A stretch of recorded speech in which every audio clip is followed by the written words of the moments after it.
In the early 90s, if you wanted to play a free game on your computer that wasn't Minesweeper, well, you had 3D Space Cadet Pinball, which, to be fair, kicked ass. But that was pretty much it. And then suddenly, you've got mail. Okay guys, the first thing that you need to know is that the internet is amazing and it's changing every day. The internet is this new, exciting thing. Websites were popping up by the thousands, but there was a problem. Dial-up was still the way that people interfaced with everything, which, if it moved any slower, it would be going backwards. Early web designers had to get crafty in order to create pretty websites that didn't tax dial-up modems too heavily. In an effort to create a workaround for this, a group of engineers at Future Wave Software took a program that was originally designed for drawing on tablets, which didn't really go too far at the time, and transformed it into a vector graphics animation tool that, most importantly, only took up a small amount of data on these slow internet lines. The program was called Future Splash Animator. Eventually, through acquisitions and buyouts, it was shortened to Flash. And it took over the world in such a short period of time, became a billion-dollar industry, and in just as short of a time, it vanished entirely. So how did this happen?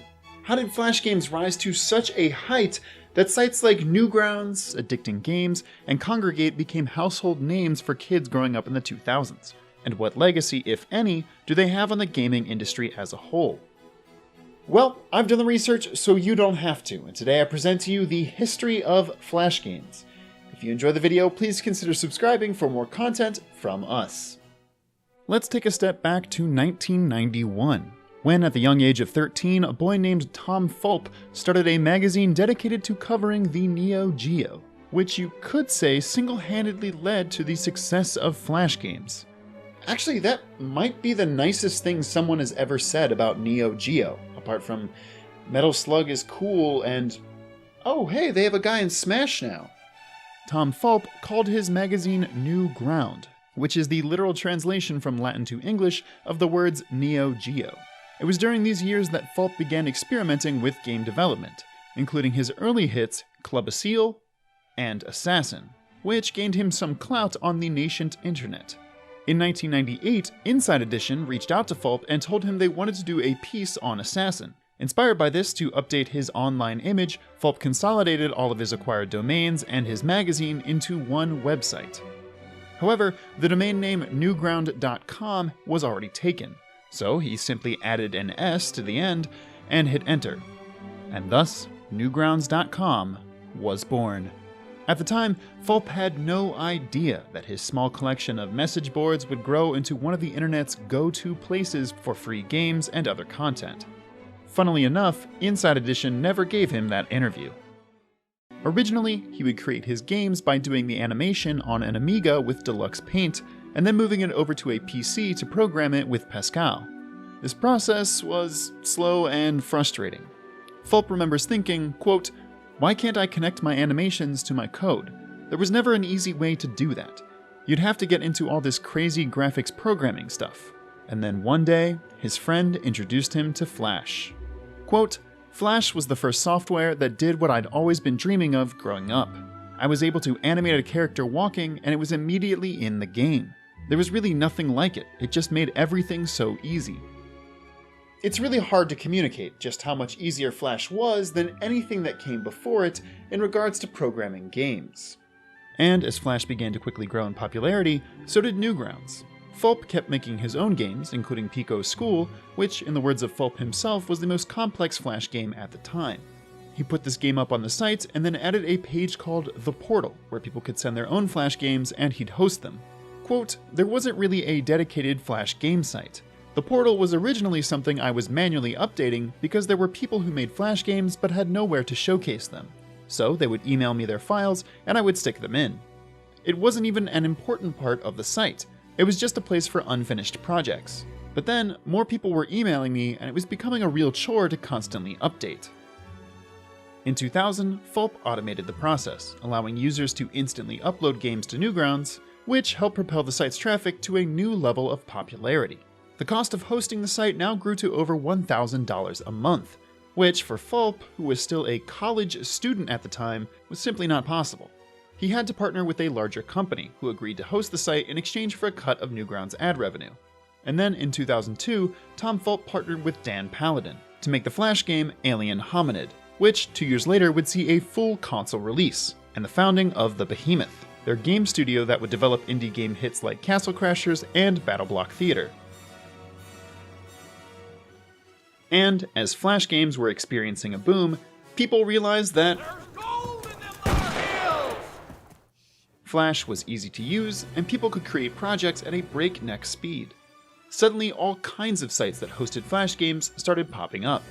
You had Miniclip starting in 2001, Addictinggames.com in 2002, Armored Games in 2004, known at the time as Games of Gondor, and in 2006, you had Kongregate.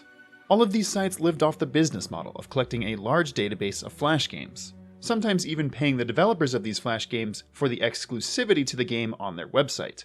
And in turn, they'd make money off the ad revenue of people visiting to play these games.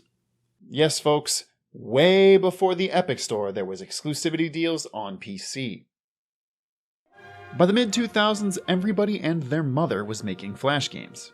To quote Emily Greer, the co-founder of Kongregate, it was so accessible. You started with art rather than with code. So a lot of people who wouldn't have sat down and written object-oriented code could sort of baby-step their way into very serious programming through Flash. It was a rapid-fire learning tool. Even Edmund Macmillan, who went on to make the incredibly popular Super Meat Boy and Binding of Isaac, first got his start with Flash games. Quote, "The thing that made it most appealing was the fact that you could make something in a very short amount of time, and you could make something pretty impressive visually. So you could instantly make something that was very accessible and exciting, and then instantly upload it and have hundreds of thousands of people playing your game. In fact, the original Meat Boy was made in just 3 weeks, and plenty more Flash games were being made in even shorter times." And on the player side of things, this was incredible. Sure, these Flash games didn't look as good as the major AAA releases coming out at the time, but that didn't matter. These games were free, and for the ones that rose to the top, some of them were very impressive and extremely memorable to this day. And now, for your enjoyment, I present to you the Flash game montage.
Unfortunately, Flash's days were numbered, and the biggest blow to its existence came in 2007. when a relatively unknown man named Steve Jobs took the stage at the Macworld convention in San Francisco and announced the first iPhone. Obviously, I don't have to explain how revolutionary the iPhone was. Nowadays, unless you use an Android device, the iPhone is a pretty ubiquitous piece of hardware in the modern world.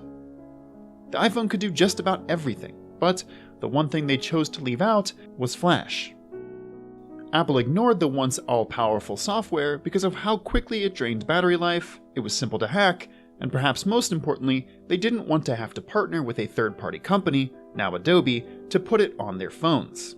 And with the iPhone leaving Flash out in the cold, other companies started to follow suit. Fast forward to today, and most web browsers don't even natively support Flash. Heck, just last week, the once popular site Kongregate announced it wouldn't be adding any more games onto its site, and Adobe themselves announced it would cease updating and even distributing Flash by the end of 2020, which likely means that all the Flash games we loved might disappear forever. Thankfully, a small crew is doing their best to rescue as many Flash games as possible from the abyss. A 26-year-old Australian man by the name of Ben Lattimore realized that nobody was doing anything to preserve the internet culture that was Flash games. So he started Project FlashPoint, a collection of Flash games that people can download through the use of a custom-built launcher and play. Currently, there are over 52,000 games saved by the service. And he now has a team of 30 developers and a Discord group of over 10,000. At the very least, we know many Flash games won't disappear forever. But even if Flash's time in the limelight is over, its legacy lives on. Edward McMillan says, quote, "I'd like to say that Flash is pretty important. It's probably one of the most important things in my career. If Flash didn't exist, I definitely wouldn't be making video games. Growing up, I thought that if you wanted to make video games, you had to work with 50 other people. I figured no one would listen to my weird ideas. Yes, the crying child who cries on that's the idea we should bank on. But Flash made it so that you only needed 1 or 2 people to make a game. Your voice could be heard." And McMillan and Fulp aren't the only successful game developers who got their start making Flash games. Other developers who started in Flash have gone on to make hits like Getting Over It with Bennett Foddy, Crypt of the Necrodancer, Skullgirls, and even Celeste. Also, I think I'd easily argue that Flash games single-handedly invented the tower defense genre, which has gone on to be used in so many games. Hell, y'all remember Bloons? They're still making those. For literal decades, if you wanted to make a game, it was nearly impossible. You had to partner with a publisher just to get your game out there. And Flash was one of the first tools that allowed people to make what they wanted and get their creation in the hands of players.